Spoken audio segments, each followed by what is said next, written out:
Good day everyone, a very warm welcome to you. My name is Nick, we're on the Commodore Amiga and we're going to be looking, as soon as this thing maybe loads, is Edd the Duck, published by Impulze in 1991. Now it's a game I'm a little bit worried about because you've already reviewed it on the ZX Spectrum and it wasn't particularly good, and I'm wondering why they decided to release it on the Amiga, but we can keep our fingers crossed, hopefully it'll be okay.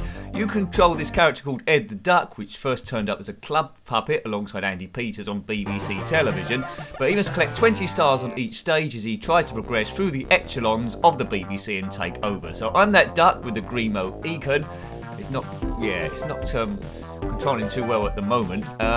Right, it's a platformer, a little bit like Rainbow Islands, or trying to be like that, as you go up and up the screen, collecting the 20 stars.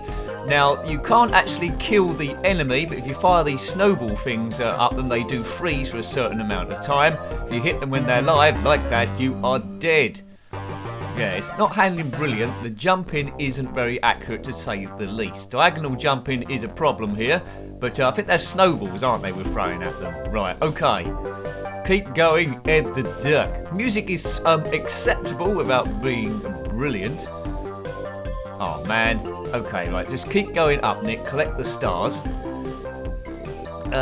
Yeah. This is not controlling well at all. If you had this one back in the day, then let me know. 1991, there were better options available, but oh god, it might warm to me if I get a bit better. So we're in the weather department. We've got to go through all the departments of the BBC, but I presume the gameplay is roughly the same. Now, when I played it on the ZX Spectrum, because it was so frustrating, I had to put a poke on it for infinite lives or energy, and I haven't got this on this one, so it's just do or die really.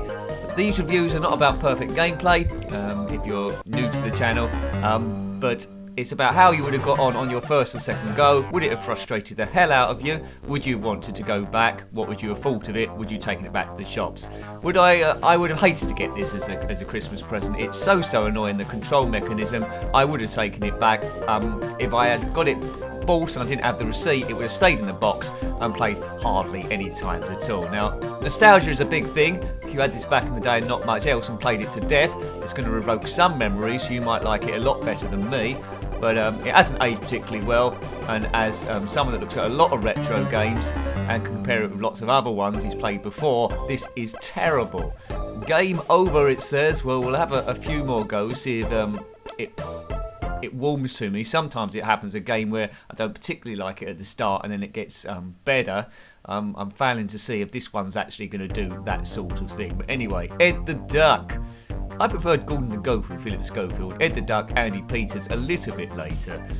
Collect those stars, if you can do. So most people, I think, would have played this once or twice, then never, ever again. Now, believe it or not, this game did have a sequel, so we might come to that in the future. Didn't really deserve an Amiga release, this. Puts me a little bit in mind of CJ's Elephant Antics, where that went from the Spectrum to the Commodore Amiga. The colours are a lot better than the Spectrum version, but the gameplay is more or less the same. The duck's a little bit slippery in the air. I don't really like the baddies too much. I do like that fish with the glasses on, having said that. I never really warmed to Edd the Duck that much, but yeah, I mean, it's so trying to be Rainbow Islands. If you have a look at the review of Rainbow Islands, you see that one is much better than this. I don't think you're going to find this in too many people's top 10s. It's actually frustrating me more and more now. Come on, let's see if I can get off level 1 at least.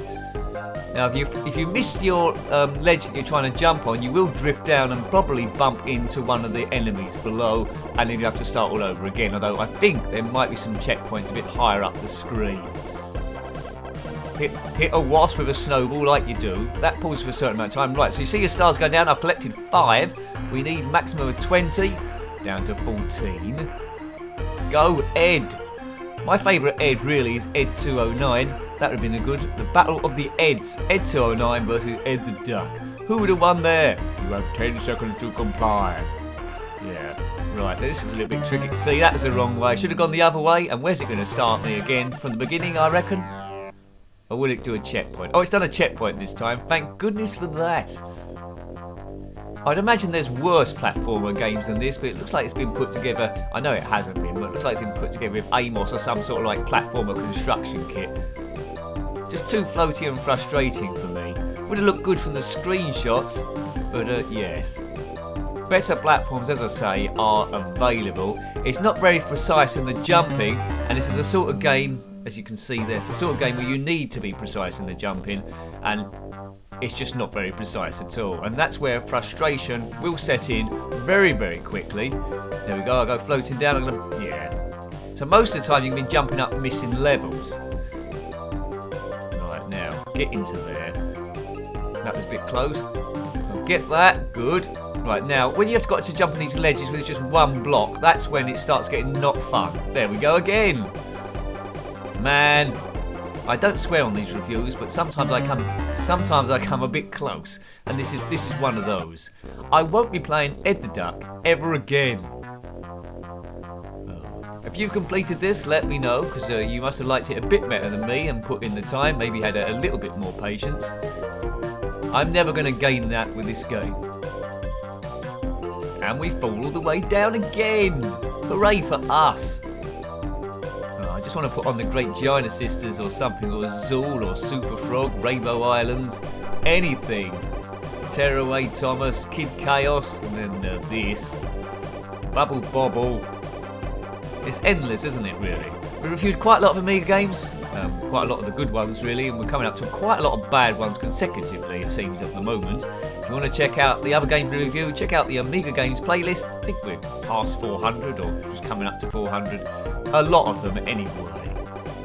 Good fun, most of the time. But I try and see the fun in the games where I can do, rather than just ripping into it completely. Because sometimes there are often good elements you can draw.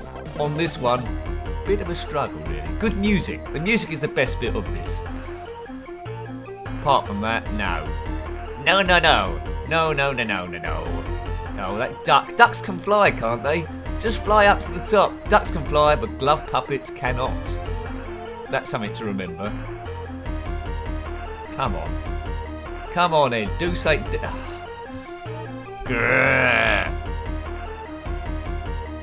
Okay. If you're still with me, then well done. I'm not sure if it's as frustrating to watch as it is to play, but it is very frustrating to play. Hit a fish with a snowball that's in midair. You know those fishes that swim amongst the clouds? Yeah, you know them quite well. It makes no sense at all. A fish swimming backward and forward, and a wasp. Right, this is as far as I got. There's another glasses sort of like fish up there. Time this right, Nicky. And now we've got lots of ledges with just one block, and I know I'm not going to do that. I'm just going to fall down. Right, okay. Maybe if I go to the side, that might help me. Yeah, the side of the screen's helping me there. No. There we go. These silly teddy bears. Oh, God. That's a bit of frustration there. I lost my patience completely. Cut. It's game over. What's the time? Right, just for the sake of the review, let's see if I can squeeze one last go in. It's an awful, awful platformer. This is its last chance to try and entertain me. If it doesn't do it now, that's it. Game over forever. The BBC, they brought us a lot of stuff, and in conjunction with Impulze, they also brought us this. Right, Weather Department, Episode 1. Right at the start again. Right, so let's try and go quickly what we learned. So, snowball these two wasps, two at the same time. That's quite clever. Right, 1 star got, 2 stars got. Do him. Up this side. Avoid the hand. And maybe we go back across this way, actually. Snowball this mob again. Can't hang around, although I'll come back till I've out of hibernation event. Hit with a snowball. Right, off we go again. Oh, dear. I might jam my head into a lamppost in a moment. That might end it quite quickly. I would say don't even bother tracking this one down. Not even for a sense of retroness. Don't do it, because it is just going to give you frustration. Unless the only exception is unless you had this back in the day and played it lots and lots of times, it's going to invoke memories. If you're going to be new to this game, don't do it. Very poor. Now, I don't do them anymore, but if we were to do a week's roundup video, trying to rank all the games we played, this would come in last place, for sure. Right, now, let's see if I can get at least near the end of the level, beyond where I got to before. Go, Ed. Do do do do do do do do. Right, so we know where I can get up to normally. Well, I say normally. It's the first time I've played the darn thing, and the last time as well. I don't prefer the ZX version to this. They were both pretty ropey, although I had got a bit more fun because of the poke on it, so I saw what the second stage was like. It played more or less the same, so I don't think we're missing out a great deal here. There's no mini games that I'm aware of. Right, use the side of the screen so I don't fall off. That works. Right, this is as far as I've got, isn't it? 9 stars left, so that means we must be quite near the top. Well, at least past halfway anyway. Right, 8 stars left. Making a bit of progress now, but it's just one silly mistake and then it's Doomsville. See, don't like the impreciseness of these jumps. Really don't. It's destroying all playability that I might have had for the game, to be fair. Right, just 6 stars left. 2 B's. No, they're not pencils. Right, okay, past that snowman, up here. Right, this must... Oh, see, look at that. I missed the jump and died. And where's it going to put me back now? Back here again. Oh, that's it. I'm jumping out the window. It's cut, it's game over, and there's no way ever that I'm going to be playing this game ever again. Terrible, terrible game. Okay, music. But yeah, just too frustrating to gain any enjoyment of. So, hope you liked having a look at that. I sure didn't like playing it. That was Edd the Duck on the Commodore Amiga, published by Impulze in 1991. Got any comments about this game, similar games, or anything retro or even duck related, then please put it below. You're always more than welcome. Until next time, take great care of yourself and have very fun. Goodbye. Goodbye.